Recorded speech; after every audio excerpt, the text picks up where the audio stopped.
Good morning. I'm Greg Lecker, and you've joined Arctic Circling Back,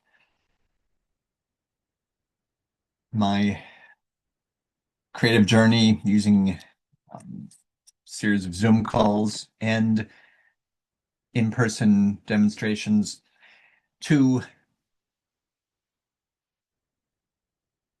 develop a new body of work based on my field studies in Svalbard, Norway, while I share my creative process during a year-long series of virtual and in-person workshops.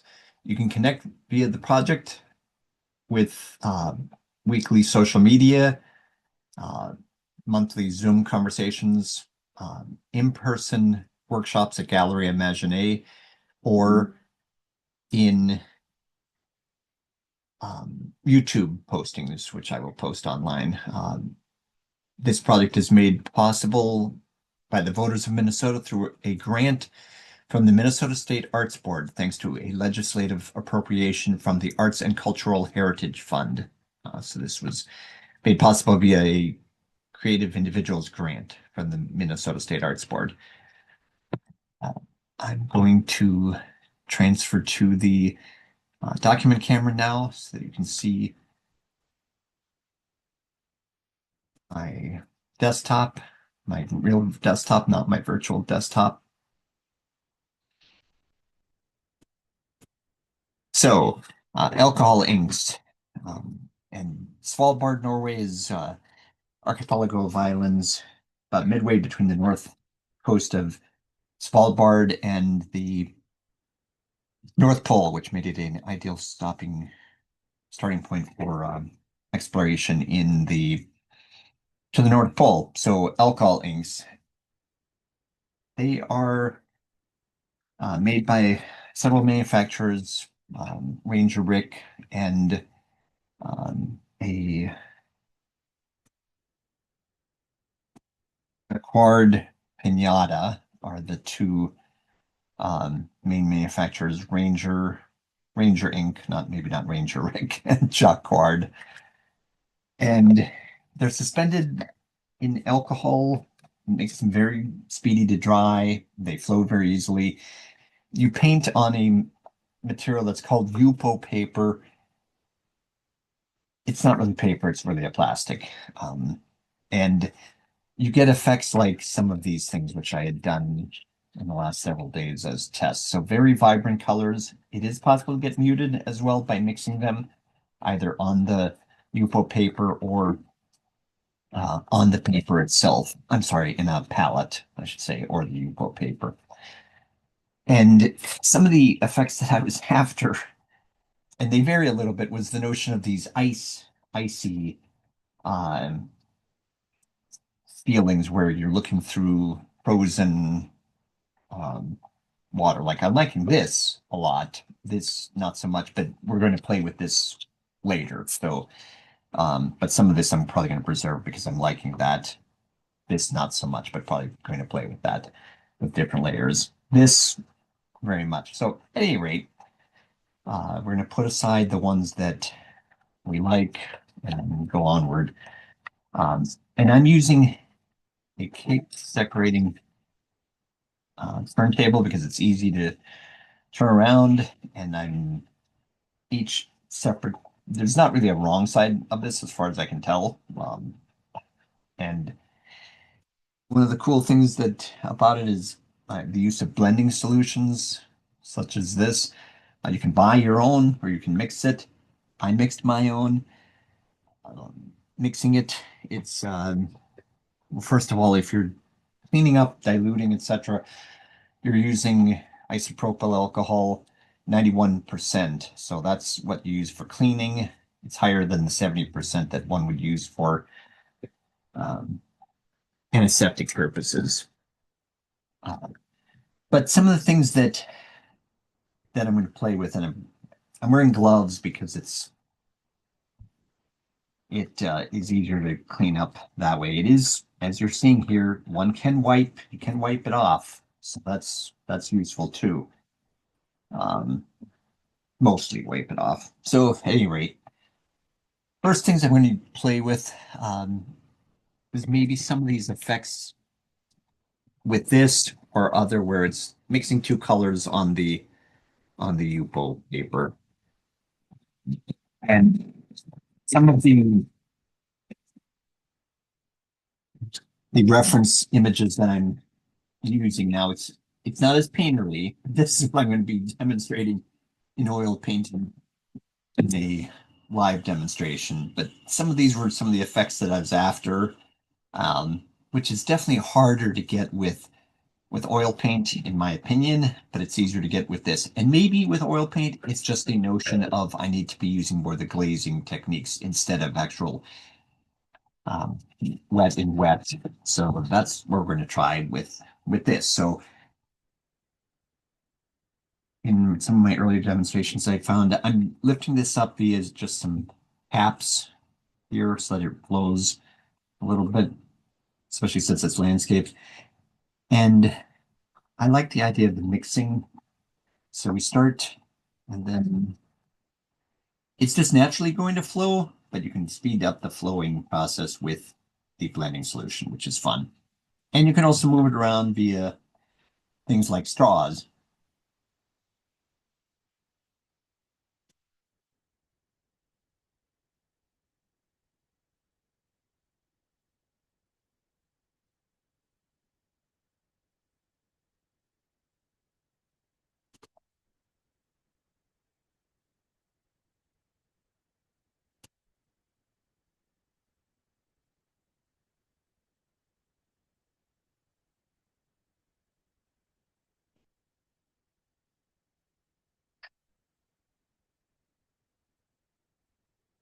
I did not find the canned air to work as useful or as effectively as just the straw. So that's that. With the straw, you can really keep your focus. You know what you're doing in terms of getting the paint to move or whatnot. And if you don't use too much of the blending solution, it will dry faster. And so you get something setting up like this. However, a person can use more blending solution and get of a um, more of a muted type of aspect. So if one is just trying to get and maybe not put so much on that, but you can, if I'm moving this around, you can see some different things. Now it's those cool designs are not just going to stay there, because I have a lot of blending solution on, but one can move. So I demonstrated earlier the notion of the um, so I'm keeping it on the UPO paper using surface tension to keep it. And some of these effects are neat, but they're going to soften unless I can get some of the, yeah, it's going to soften too much. But one can move. I'm using palette knives and painting knives because it's a lot easier than having to clean up a brush. Um, so there's that. And like drawing it back and forth and seeing where it's setting up. Or there's also the possibility on piece of paper, we could move it to another piece of UPO paper, especially if we kind of like that color, but it's just a little bit too much color. So I'm liking that color, in other words, because of the kind of greenish, but not as saturated as some of the other ones. So we can let that set up just a little bit out of camera. And then we can play with this where it's not as much blending solution. I'm going to maybe play with the notion of trying to capture ice in a full or maybe the glacier. Yes, it is possible to wipe it down, but you'll get a whiter white if you don't have the wipe it off the paper. So if I'm looking at glaciers and I'm trying to capture that, then I can use that um, as my focus here. And but I want to leave some of that white there. So I'm not adding any more blending solution. I want to make sure I'm staying on in the camera view. Um, but what I'm liking is the combination of the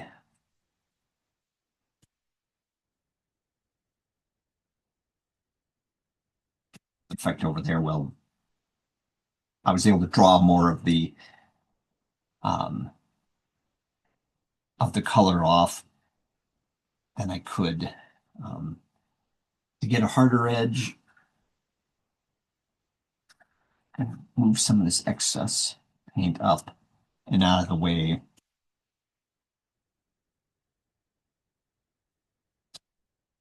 White of the glacier.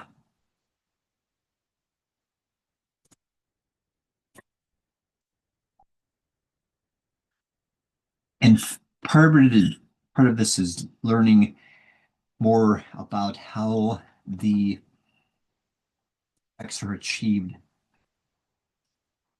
with the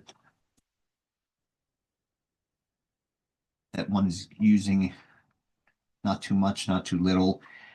Um, Maybe even letting it set up a little bit so that it um, that one can play with it, but not completely lose all that bright white that I really like.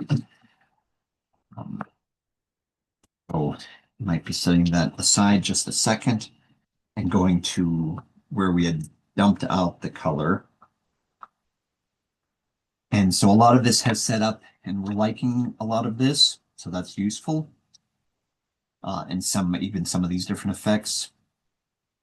So that might be useful in dragging it onto another paper where, remember I said I wasn't as happy about this. That was an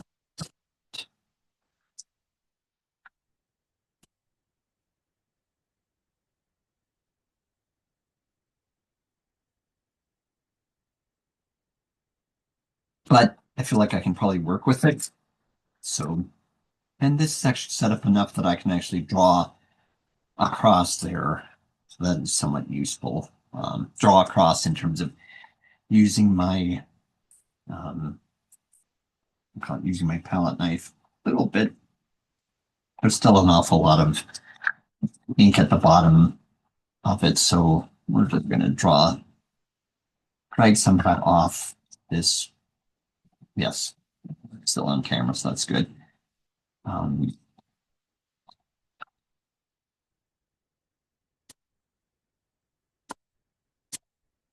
I'm not going to lose this too much, but I am liking those dots, so I want to keep those dots up there. Um,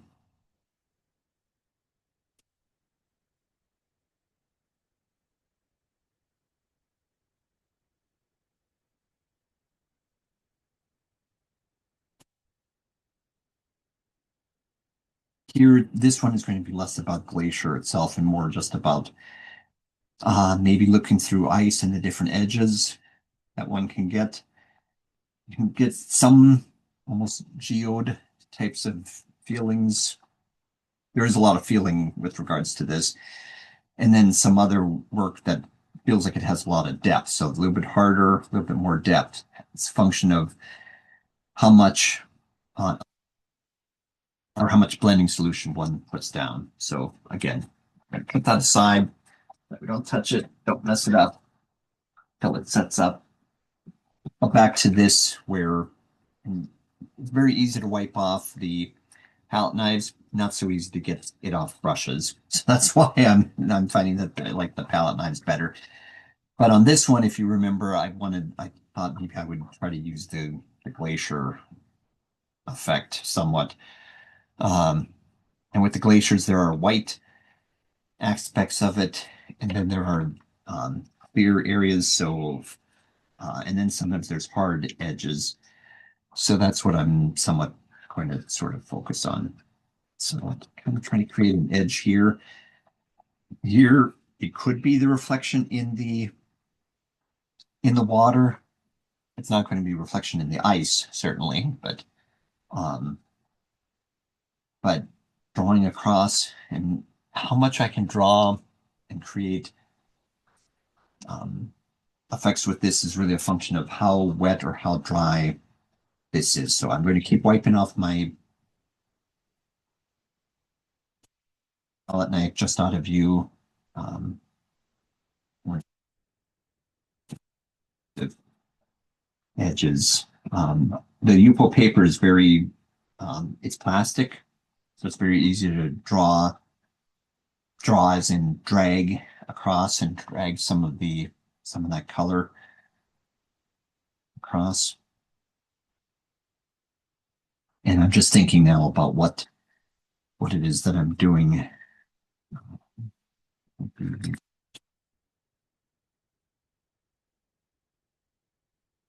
Keep If I'm doing reflections, then maybe I want to have some of the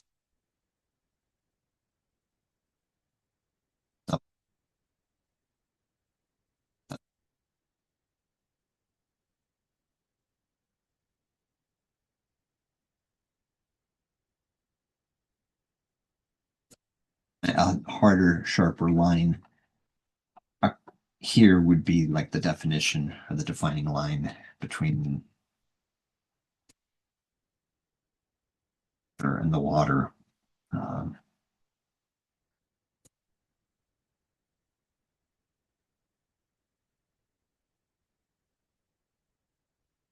with the glacier, there was a lot of um, combinations of crevasses that had the darker, and then some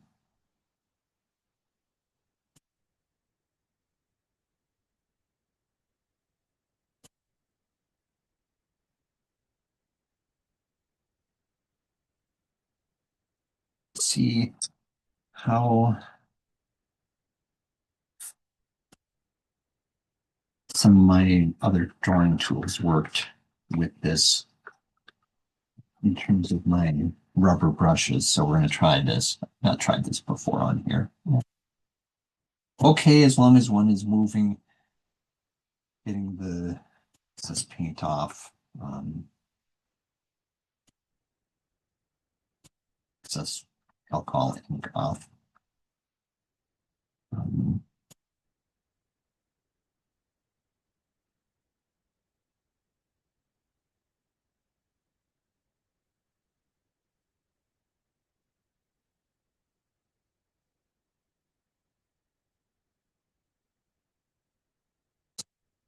uh, define the edge a little bit.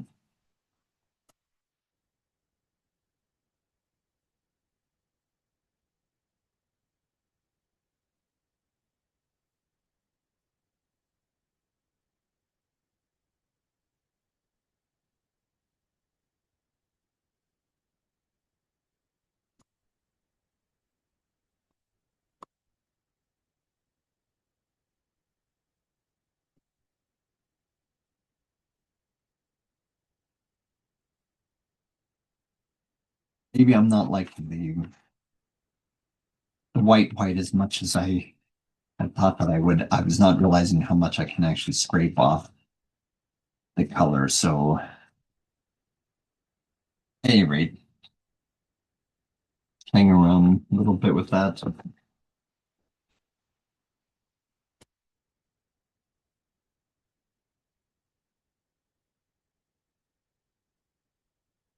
If we wanted to try to layer on another color on it, or even take off some of the uh,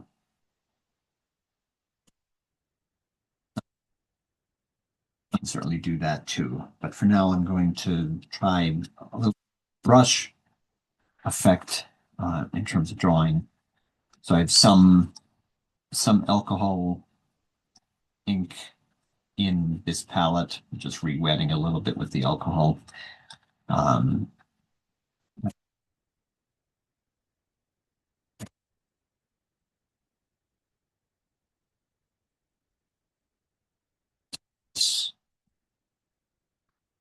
so drawing on with a paintbrush, it's going to be um, stay not running as much. So if I wanted to draw on some of these mountains in the background here, then brush would be better to do that. Um, so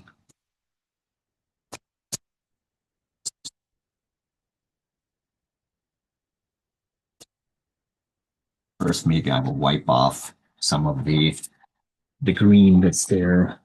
I don't want to let it be wet. So if I wanted this to be some of the glacier and then this to be some of the reflection of the mountain here, then I'm going to want to do some of that. Now, I feel like I'd like to get some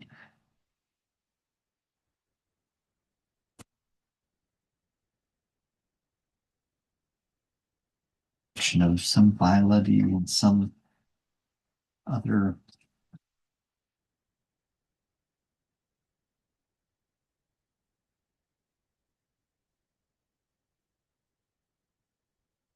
I'm carefully looking at edges here and seeing what I can keep, what I can't. Remove that reference photograph off since I need that for later. Uh,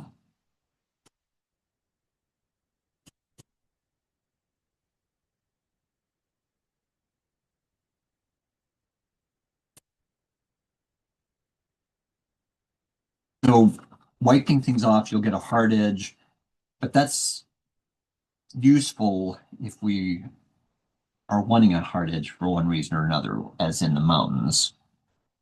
Um, so I feel like that probably is more or less about the color of the sky. Sky being a little bit darker than the.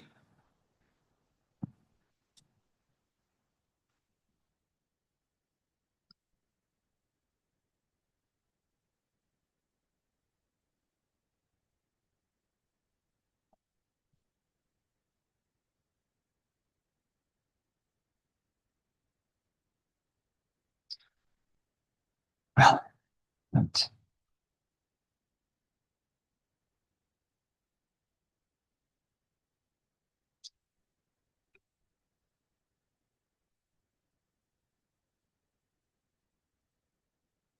we're going to let that set up just a little bit, and then we're going to see how it works to do wiping off the. Hello, Michael. Thanks for joining. Hey, Marjorie. Hi. How's it going?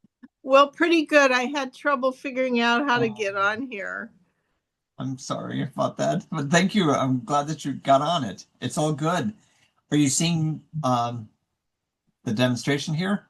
Is that Um, Hang on. okay? No problem.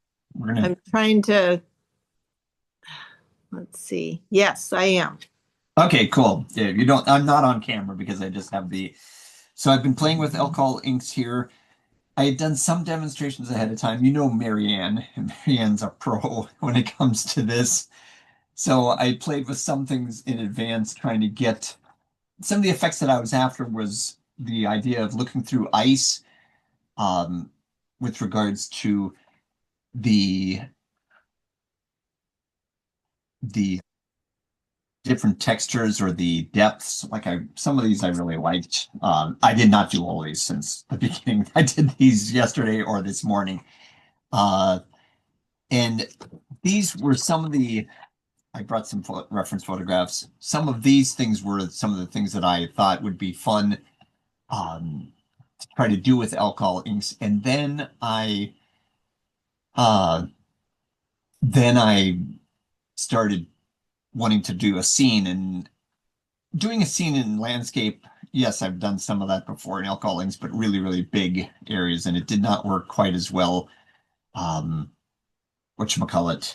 as I thought in terms of alcohol links. Like some of these I thought were fun. At any rate, we're gonna keep going with this. And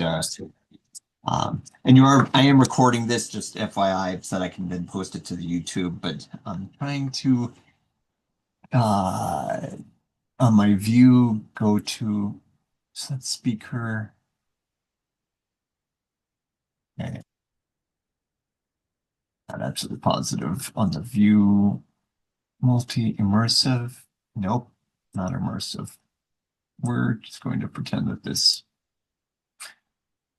host video order, sort, hide self view. Well, we'll keep this because that at least has this area here. So, at any rate, at this point, I'm painting some of the mountains and the glaciers that were in the foreground, and so I'm going to I'm doing some drawing using something that is not so wet, so I can actually get some more of the lines um, that I saw in the mountains. So harder edges than, say, the alcohol um, ink normally does with the blending solution, put it that way.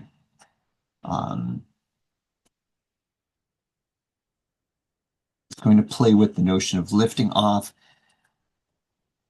some of the areas to create the notion of these icebergs that I was seeing. And the question is, how much can I lift off? Icebergs is an exaggeration. These are not really icebergs. There may be some of them were maybe the height of people. This was the area that one of the areas that we had stopped, and I'll share the video that Alexandra Lockhart was the dancer that was with us that day. Well, she was with us the whole time. And where were you, Greg? So this was in Svalbard, Norway. Okay. And this was 2022. I was blessed with this artist residency. And so there were 26 of us. And Alexandra was a dancer who was incredible. No music, but she would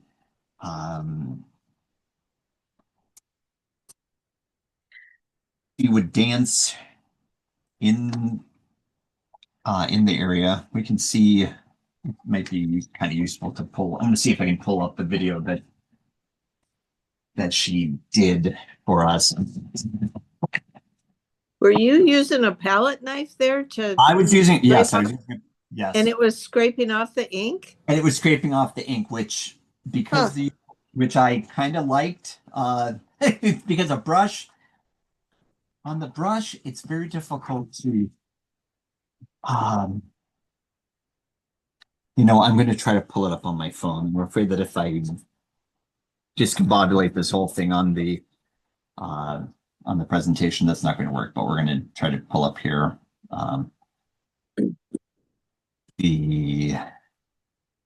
so Alexandra painted or danced out there, no music, but movements, and called this Isle of Breen, the video, very short video that I'm going to pull up here. But so movements, she was in the water. And one of her aspects of all of this is called move to protect. And she had done a whole suite of dances in the Colorado River all the way up from its headwaters with different. Okay, so we're going to see. I'm going to try to play with this so the glare is not so terrible.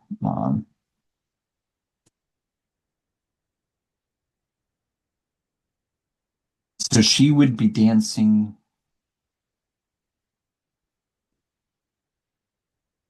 in the water. She films this via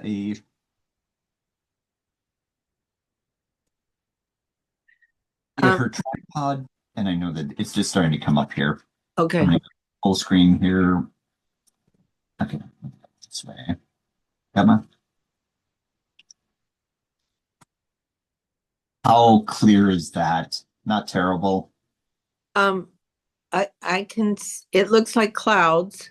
Yeah, it's the kind of that same area that we were in this same area that I'm painting. So she was kind of my Okay. inspiration on selecting this.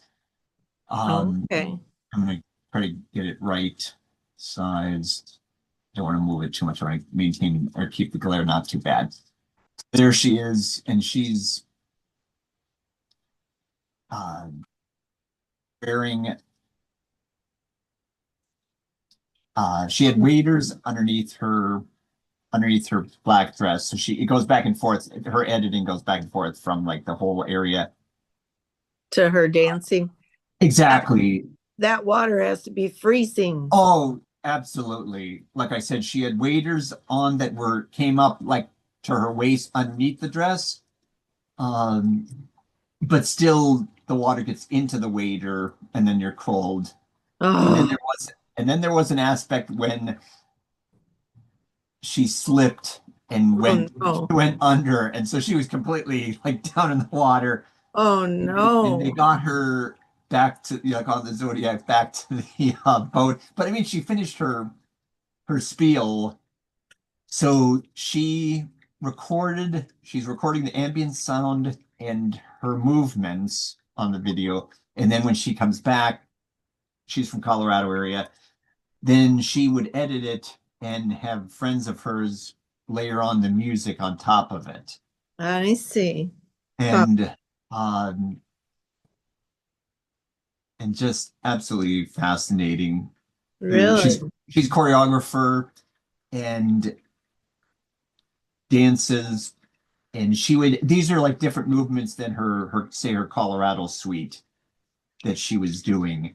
Uh and different movements than some of the other ones. And this whole suite, it's a short thing, maybe a minute something, called Sea of Breen. Breen is Norwegian for glacier. And so these little sea ice areas calved from that glacier that's far in the distance, um, and then comes forward, and little by little they can kind of escape this little lake bay, whatever you want to call it. At the opening, I think it's still not very deep. So I think all of this water is probably largely fresh water rather than the seawater, which is just outside of view behind us and to the left. So a lot of us were on the land, where we're kind of viewing her. Just beyond this was like land. So I was painting. A lot of other people were recording sound. At any rate, but yeah, What she's what's her she's name again? Alexandra Lockhart, um, and Okay. um, and she does lots of cool things with regards to Huh. uh, choreography. Colorado was largely about um, the notion of using. I'm going to use some of this and try maybe much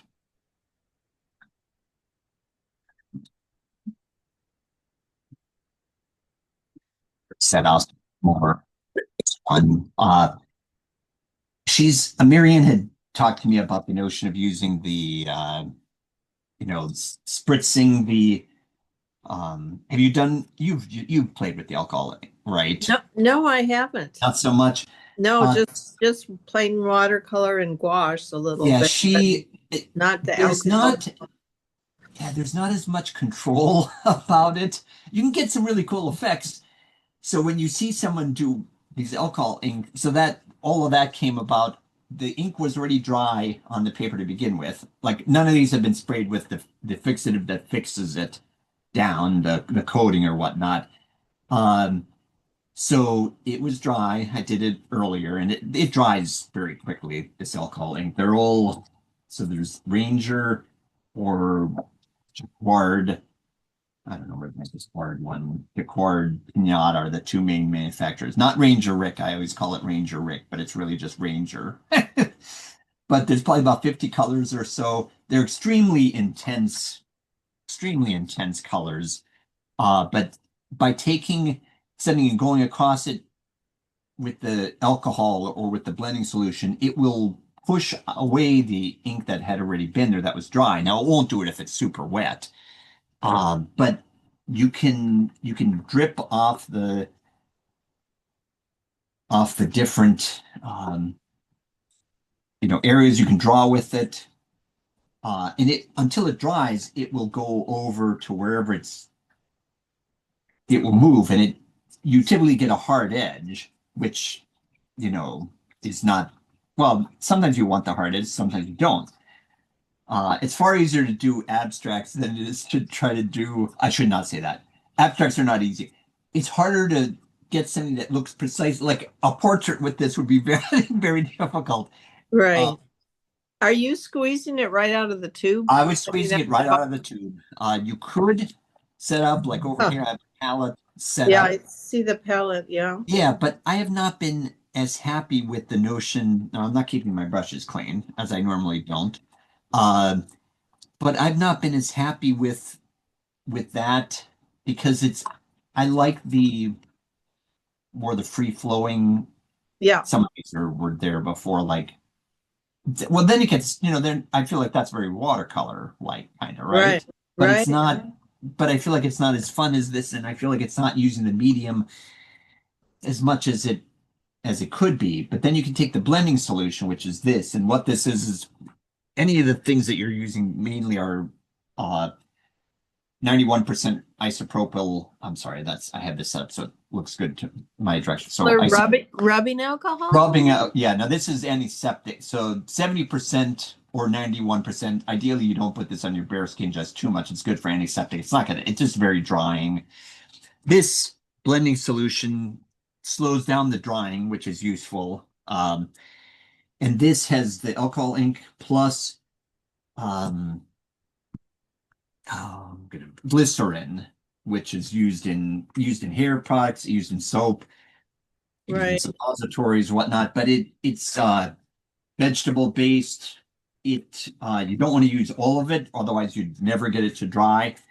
So you can get this, but then you can squeeze, do this, and then it's going to reactivate it. And so where that lands is going to push it can push away, or then it can also blend into Hmm. to it. So then this softens it.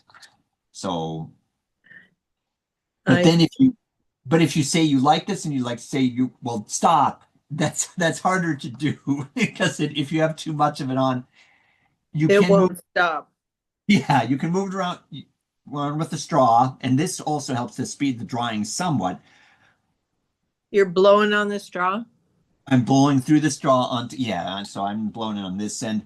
Canned air did not work so good. I got some of that. There are some people that use hair dryers, and that I suspect that probably speeds the drying too. Uh, Hmm. but Yeah. with the straw, you have more control over how much you're blowing. And then if you blow it over to where it's dry, then it sets up more. So probably a little bit of alcohol ink goes a long ways. Okay. And I can blow quite a bit and get it to move away.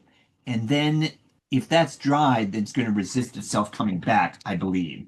So we're going to see what that looks like if I blow straight down onto it. Whoops. Yeah, that's still in camera.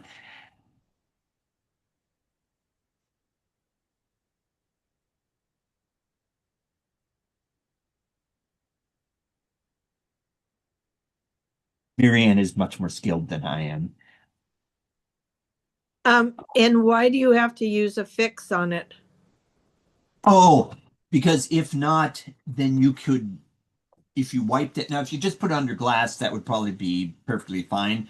The fix then means that then if you wiped it, I don't think water would affect it, but if you wiped it, well, I don't know why a person would wipe it with alcohol or whatnot. There's one spray that is a clear coat, and then there's another. The top coat ideally would be a UV ultraviolet um, Like, protectorant type of spray, but okay. they're both very smelly. Yeah. Like this has some smell, but those sprays are they're very, very strong. But it's I still not. Go ahead. Go ahead. I stopped using Yeah. fixative Yeah. because of the inhaling that. That's Oh, of course, even of do it course. outside and it's so Definitely. bad. Yeah, yeah, yeah, absolutely.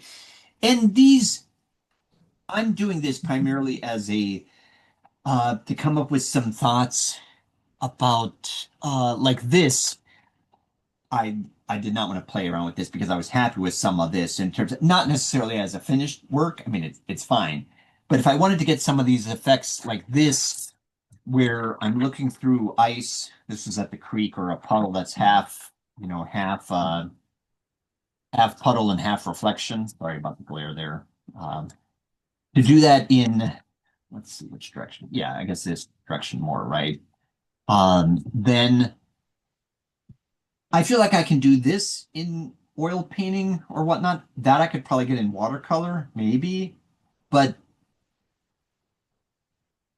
like some of these effects I like. And so maybe it's more just a notion of using glazing with the oil and then letting it sit and then playing with some of it on top of it like this. Who knows?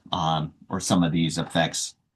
It's definitely not about control. There's less control. I think when Marianne has done it, she's done some where she's used stamps, like stamps as in like the cork of a whatchamacallit, of a wine bottle to make her grapes. But when she does her trees or her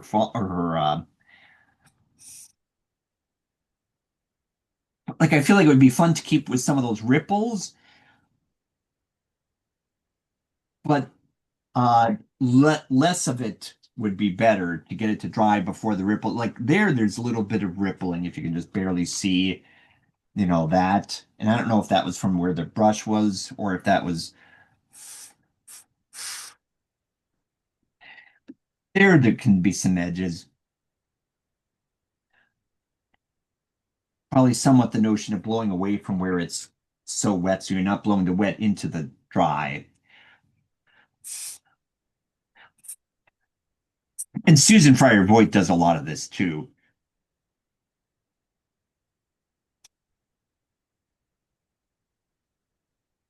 And so There some are of this, I like there are a some of lot these, of cool effects for sure. yeah, like these agate effects or whatnot, which were some of the things that I was curious about if I wanted to create the notion of, the different way that water gets frozen, almost like ripples. Um,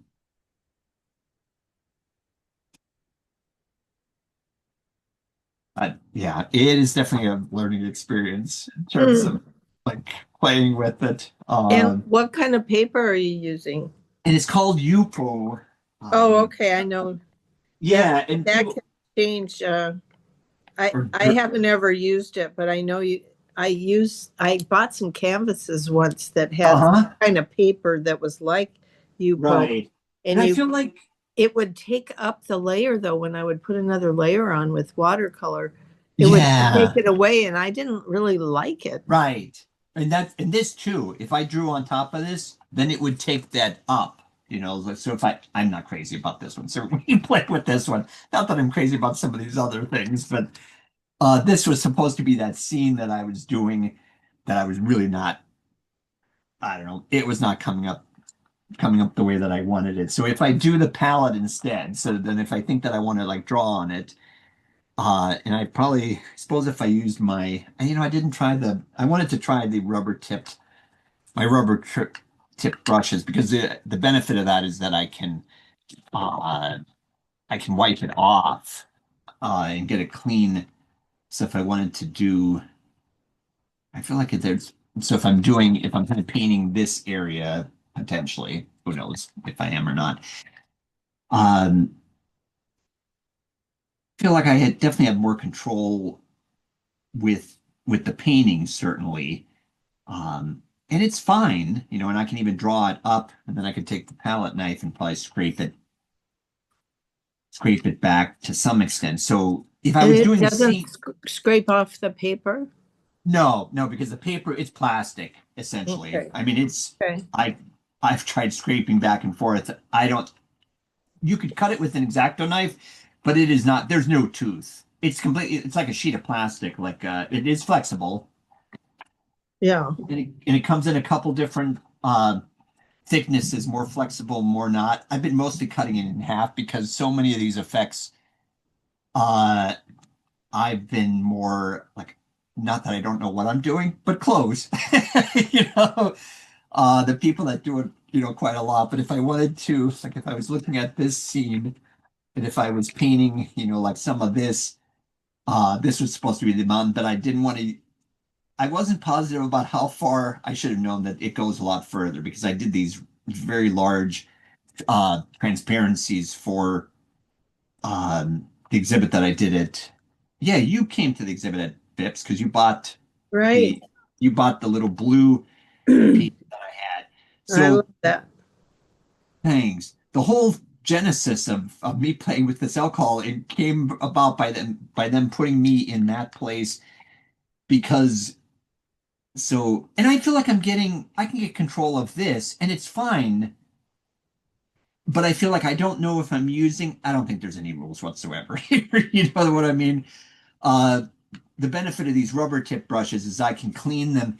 It's really saturated. So if I take this, like this brush I painted with, I'm going to be able to get that clean again, but it's going to take, I mean, I wipe and I don't have a completely brand new thing of alcohol there. And that would be still, I mean, this doesn't smell much, but if I had a whole tub of alcohol to rub it off, that would be a lot of smell, I'm afraid. Whereas this, it wipes right out. Even if there's a little bit of color there, that's not going to affect my oil painting.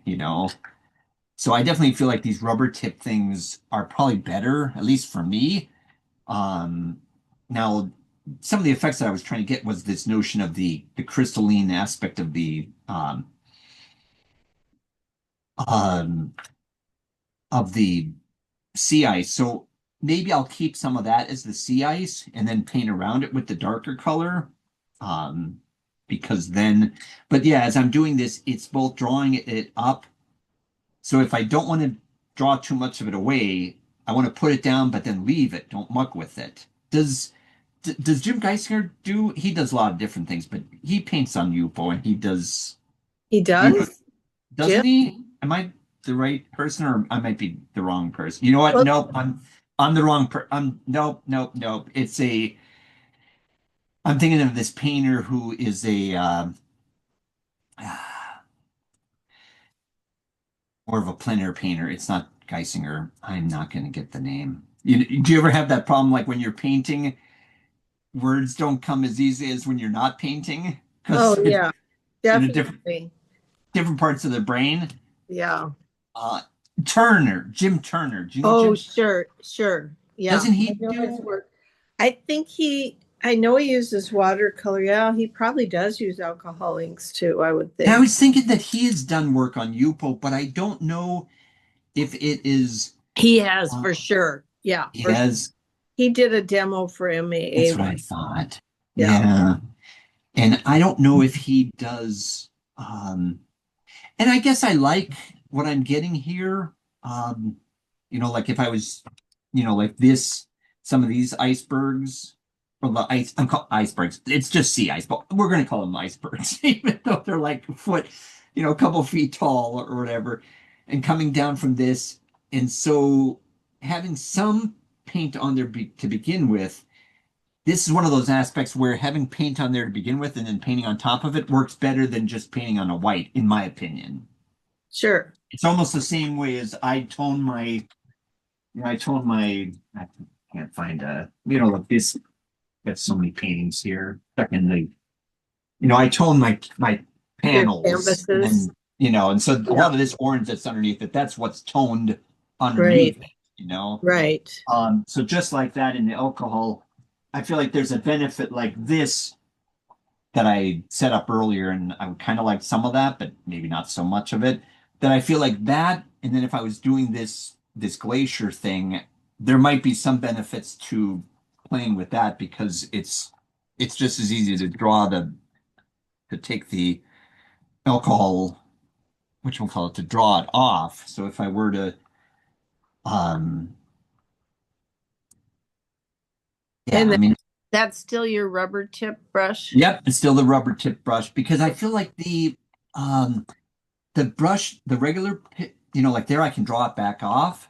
Yeah, And then if I was trying to capture, these whites of the glacier, I feel like I can do that better with this now.